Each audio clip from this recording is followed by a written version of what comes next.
निवाड़ी जिले की पृथ्वीपुर जनपद पंचायत के अंतर्गत आने वाली ग्राम पंचायत चिरपुरा को हाल ही में टॉप 10 उत्कृष्ट का दर्जा दिया है और पहले से आदर्श ग्राम में भी शामिल है। लेकिन इस ग्राम पंचायत की हकीकत मिलने वाले अवार्ड से बिल्कुल अलग है। तकरीबन 150 लोगों की आबादी वाला हसाई का खिरक का आम रास्ता कीचड़ में तब्दील है। यहाँ पक्की सड़क न हो पाने के कारण स्कूली बच्चे, छात्र छात्राओं व आमजन को 3 से 4 फीट गहरे पानी से अपना रास्ता खोज कर जाना पड़ता है। गांव में इमरजेंसी सेवा, एम्बुलेंस अथवा अन्य साधनों का निकल पाना संभव नहीं रहता और ऐसे में अगर कोई बीमार पड़ता है या किसी भी प्रकार की समस्या आती है तो चारपाई या कंधों पर बैठाकर कर ले जाना पड़ता है। इस पंचायत को अधिकारियों ने उत्कृष्ट ग्राम पंचायत का ताज क्या सोचकर पहनाया है। सवाल इस बात का है कि आखिर अवार्ड देने से पहले क्या गांव की असली तस्वीर इन अधिकारियों ने क्यों नहीं देखी या फिर आंखों पर पट्टी बांधकर अवार्ड दे दिया। कहीं ना कहीं यह तस्वीरें सिस्टम पर बड़ा सवाल खड़ा कर रही है। अटल प्रगति न्यूज से मोहम्मद ख्वाजा की रिपोर्ट। दादा क्या नाम है आपका? हमारा बैजनाथ पाल। बैजनाथ, ये बताओ, ऐसे पानी इसमें भरा हुआ है और कोई रास्ता नहीं है? कोई रास्ता नहीं है। हम खूब परेशान हो गए इस गेल में होकर पानी में हो जाते हैं, आते हैं। हमने विधायक से भी किया, सांसद से भी किया, सरपंच से भी किया कि हमारे रोड डलवा दे। कोई सुनता ही नहीं है। क्यों नहीं डलवा रहे? सुनते ही नहीं। हम क्या करें, शिकायतें निकल रहे, कलेक्टर में भी हुआ है, कोई सुनने वाला नहीं। कोई सुनने वाला नहीं। तो चुनाव के समय पर नेता वगैरह आते होंगे? चुनाव दिखला वोट दे दो, जो चुनाव वोट तो डाल जाएगी आपका। तो इसके बाद वोट ले गए आपके और रोड नहीं डला, आप लोगों ने नहीं बोला? बोला हमने कि हमारा रोड डालो, सुनता ही नहीं है। अविश्वास दे बस।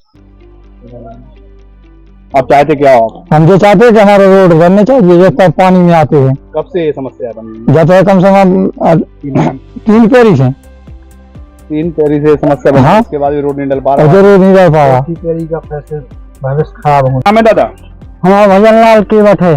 दादा क्या समस्या है? हमें जो समस्या है साहब, तो हम पानी में हो, कीचड़ में हो, निकल रहे, कोई सुनाई नहीं रहा हमारी। अभी चुनाव हुआ था अगले साल, तो नीति भाई साहब के आज भाई साहब से कह रहे थे कि हम रोड दवा दें, लेकिन उन्होंने नहीं सुनी। रोड नहीं डाल पाया है। पूर्व विधायक से नहीं बोला? पूर्व विधायक से कहा था तो देख रहे थे कि रोड डाल जाएगा, फिर नहीं डरा है। बड़े आदमी की जमीन पड़ी साहब, अगल बगल सरकारी जमीन छूटी थे रोड के लाने, और रोड नहीं डालवाते, डालन देते हैं, भगा देते हैं कर्मचारियों को। तो अब ऐसे में आप नेता अधिकारियों के लिए क्या कहोगे? अब नेता अधिकारियों के लिए जाते हैं, सुबह से अविश्वास दे देते हो, कल परसों आएंगे, फिर शहर का पानी का निकास से जो सुबह निकल रहे पानी भी निकल देते हैं से लोग, बड़े आदमी। पूरे भरा है डबरा 100 करोड़ पानी में जनीमान से सब औरतें जाने पड़ती हैं। डिलीवरी के लाने ट्रैक्टर भी निकल पाते हैं, ट्रैक्टर से आते जाते हैं तो वो भी फंस जाता है। साहब क्या नाम है आपका? मेरा नाम नाथुराम प्रजापति है। और साहब क्या क्या समस्या ऐसे में निकलते हो पानी? बिल्कुल ऐसे में निकलते हैं साहब।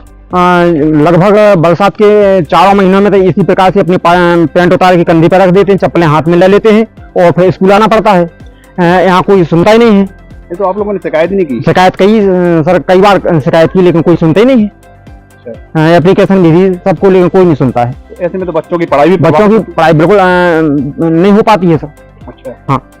शिक्षा का स्तर भी तो गिर रहा है? बिल्कुल गिरा है, बच्चे आ नहीं पाते हैं। बच्चे आप कैसे आते हो? हम तो ऐसे आते हैं सब, पैंट उतारा, अपने कंधे पर रखा, चप्पलें हाथ में ली और आराम से अपने इतनी पानी में चले जाए। 1 बार 2 बार तो सांप भी पड़ गया मेरे हाथ पैरों से। बड़ी मुश्किल में लोगों को बुलाया गाँव को, जब बहुत मुश्किल में स्कूल पहुंच पाया। मैं बड़ी समस्या, बहुत बड़ी समस्या है साहब, आने जाने की तो विशेषकर समस्या है।